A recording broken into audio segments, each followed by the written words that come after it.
Well, hello everybody, and welcome back to my video series on Genesis. I'm going to be finishing up on chapter 1 in this video. But first, I just really want to kind of go back a little bit and highlight just how much has already been established, especially when we stop trying to read Genesis as this historical, modern, scientific textbook, and instead start reading it the way that the original audience would have understood it, the way they lived it, the way they thought.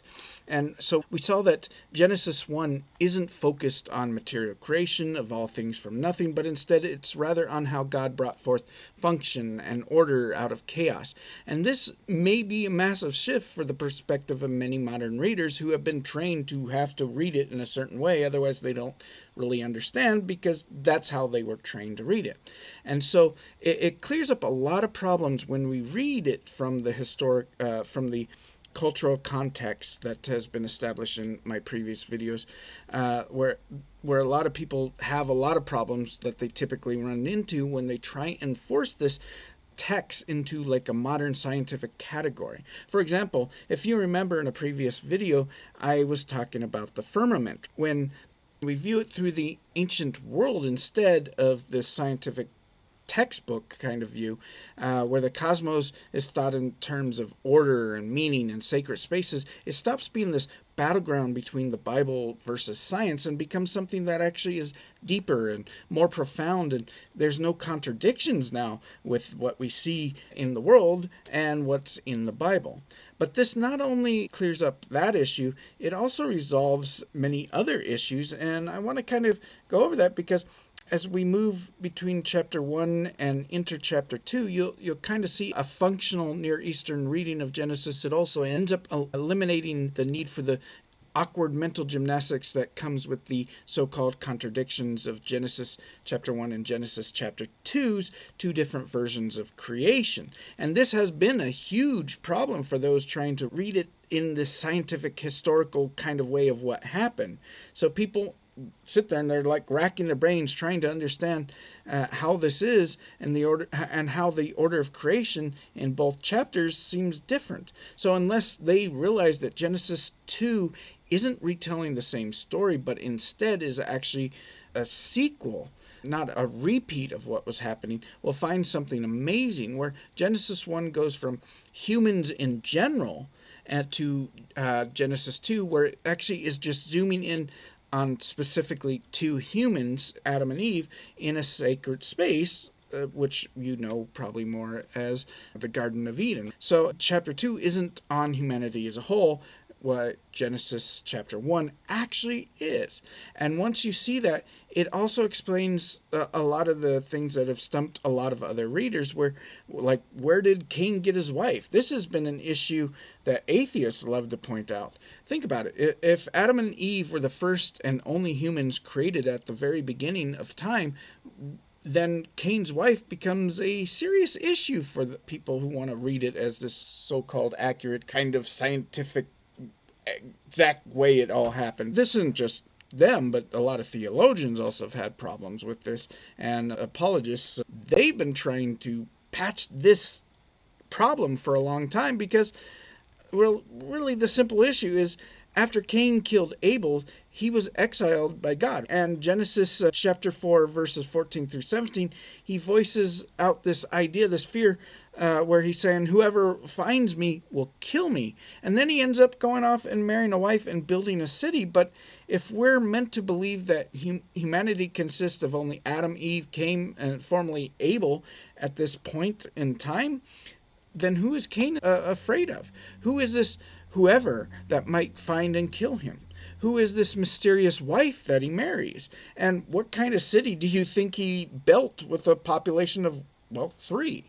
These aren't minor questions. They strike really at the heart of whether Genesis is internally coherent when we read through a strictly scientific lens, as a lot of young earth creationists might want to read it as. And this is where this mental gymnastics that they have really comes in. What they're doing is trying to make the pieces fit, and many have even tried to give explanations that put a strain on credibility. Some have claimed that Cain married his sister, even though the text never says that, and later laws in Leviticus they clearly condemn incest. Others say Adam and Eve had dozens of unnamed children who rapidly populated the earth in time for Cain to fear retribution and build an urban infrastructure.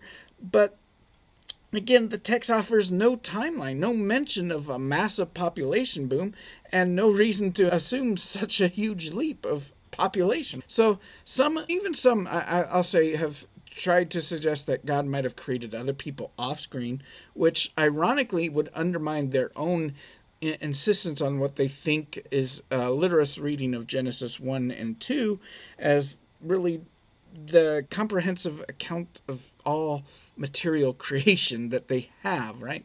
So each of these approaches forces the text to do things it never claims. They impose assumptions on the story rather than letting the story itself speak for itself. But once you step into the ancient world, recognizing the genre of the structure of Genesis 1 and 2, this whole problem actually disappears because, again, Genesis 1 is not a detailed material chronology. It's a functional, archetypal count of how God brought order to the cosmos and assigned humanity a role as his image bearers. It's humanity in general, not a personal narrative. And it is really in Genesis 2 where we find again that it zooms in, not as a retelling of the same event differently, but also it's actually introducing specifically Adam and Eve as specific humans chosen for a unique task to serve as the first priestly representatives in this sacred garden space we know as Eden. They are placed in this special place to be viewed like a temple at the center of God's ordered world, not to represent all humans biologically, but to represent the covenant partnership.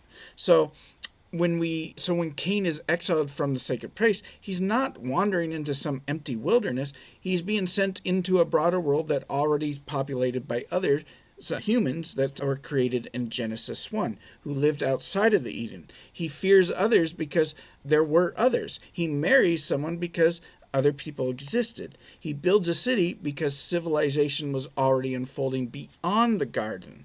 And that fits perfectly with how this ancient Near Eastern stories were told, because in Genesis 2, it isn't interested in explaining where every person came from biologically. It's concerned more with vocation, sacred spaces, and divine partnership.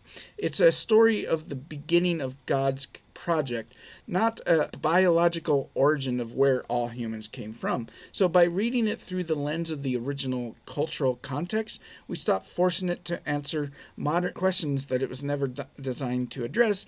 We start seeing how there's not really a problem. And in doing so, we're resolving the most nagging plot holes in the entire Bible without a single mental backflip being required. And it's done with the view of the people of the time, which doesn't weaken the authority of Scripture. Instead, it's honoring it. It speaks in its own voice, not ours. So that's it. Now let's dig into Genesis chapter 1, where we left off with, and we're going to be going through verses 26 through 31, because this is, again, where things are dramatically shifting in a bit. The text wants us to notice something, and I really want to kind of point this out, because up until now, everything in the sequence has followed a rhythm, a specific order, and where it says, God said, let there be, or let the earth bring forth, and things happen, and God speaks, and function is assigned, and order is established. But in verse 26, the tone actually changes a bit, because he says, in the Bible it says, then God said, let us make man in our image according to our likeness. Let them have domain over the fish of the sea, over the birds of the air, and over the cattle, and over all the earth, and every every creeping thing that creeps on the earth. Again, I'm using the New King James Version. But this is really the only time in the chapter where God speaks in a way that feels almost like a divine council moment, where he says, let us make. Not just a command to nature, but an announcement of direct involvement. The wording is intentional. It marks this moment as unique. It's set apart from the rest of the creation, something different has happened here. But let's ask the question, what kind of act is this? Is God reaching down, forming humans out of clay, breathing into the lungs right here in chapter 1? No, not exactly. What we're told next is not a description of mechanics, but instead it's one of purpose. So God, he created man in his own image. In the image of God, he created him, male and female. He created them. This is verse 27. This is poetic triad, a literary formula to emphasize something monumental. But notice something's missing. There are no physical details, no dust, no rib, no forming of lungs or bones. It's the kind of language that doesn't show up until chapter 2. But here in Genesis 1, the emphasis is on the assignment, the role. In verse 28, God tells us what that role is, which is, and God said, "Be fruitful and multiply, fill the earth and subdue it, and have domain over the fish of the sea, and over the birds of the air, and over every living thing that moves on earth." This is a job description. Humanity is being given a task to represent God as his image bearers, stewards of the world he just ordered, right? The image isn't about like a physical appearance. It's not even probably about spiritual as in having a soul. It's about function. Basically, the image of God is where you're representing God. That's what Adam and Eve are, what humans are in general. We are meant to represent God here on earth. So it's not about what we are biologically, it's about what we do. And I want to also point out how there are some interesting things here worth pausing over in a way that this job description is worded. It says, "Be fruitful and multiply, fill the earth and subdue it, have domain over the fish of the sea." Now think about it. Subdue it and domain. These aren't neutral words. These are warrior words, conquest words. That's how they were used in the Bible. If you read through there, that's how they are used. They're not nice words, right? They are used when conquering, used when using force. So you don't subdue a paradise where everything is already working in harmony and where there's no resistance that exists. You subdue something when it pushes back, when it's wild, untamed, possibly even dangerous. So when we see lines that God includes, at least a curious line, I think, is "have domain over the fish of the sea." And think about it, fish. Why was he putting it there? Is this a message to us modern day people to figure this out? So stop and think about this for a second. How exactly do you subdue a fish? Does it take up arms against you? I don't think so. Is it refusing to pay taxes? Does it plow your fields on the Sabbath? Of course not. Fish don't make very good farmhands. They're not rebelling against God's order in some theological underwater mutiny. Trying to think of that one movie that just came out, the underwater fish guy. That didn't exist. Atlantis kind of thing. So why mention fish at all? Well, because in the ancient world, the only reason why you would subdue or exercise domain over a fish was simple. You ate it. You killed it for resources, right? You hunt it. You use it as a food source. Fish, they weren't seen as morally equals or sentient worshippers of Yahweh. They were substances. And that's really the point. The language here is suggesting that death had already existed, and not in some metaphorical or philosophical way, but in a practical, everyday kind of survival thing. You subdue a fish by catching it, killing it, and eating it. Domain in this context includes using animals for human benefits, which includes food.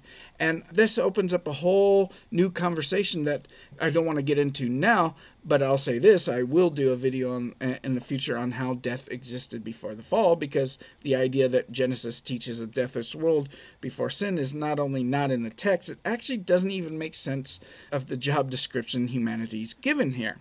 But more on that anyways. But for now, I just wanted you to note it, and that the Bible, it's not trying to hide this. It's actually telling us right here in the first chapter that subduing and ruling involves real work, real resistance, and yes, real death. That doesn't mean chaos rules the cosmos, but it does mean that the world wasn't created in a frictionless utopia where nothing dies. It was created ready for humans to partner with God to bring order out of an untamed world.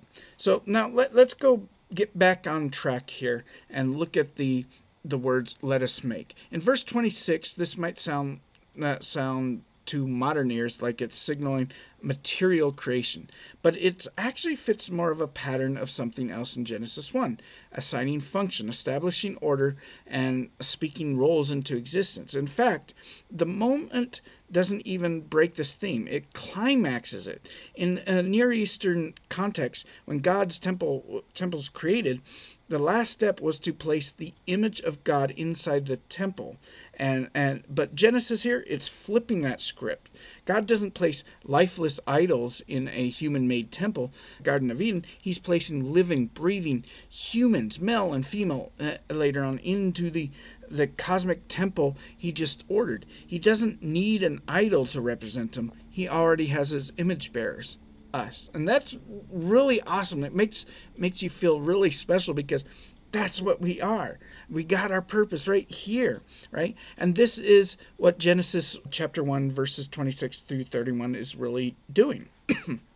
It's not about, again, it's not a biological lesson. It's a cosmic commissioning. Humanity is not described in terms of how we were built, but in terms of why we exist. We are the final piece in a larger inauguration, a temple inauguration. The image in this temple idea isn't made of stone and wood. It's of flesh and blood, called to rule, cultivate, subdue, and bless. So when people insist that this passage is about material creation of the first human, man and woman, they're really missing the larger point. There is no death, no ribs, no names, just function and purpose.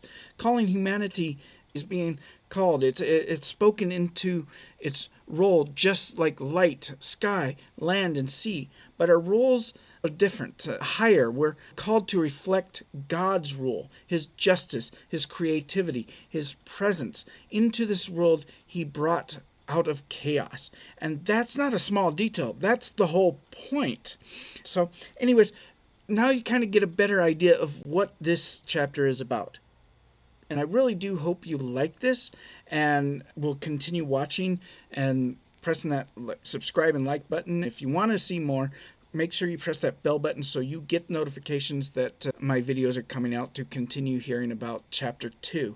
Because I really want to continue doing this. Studying is pleasing to me. I mean, you just saw me kind of getting happy over here talking about God's purpose for us. It was amazing talking about it. But I want to continue doing that. So please like, subscribe, and again, don't forget to hit that bell icon to see the latest video.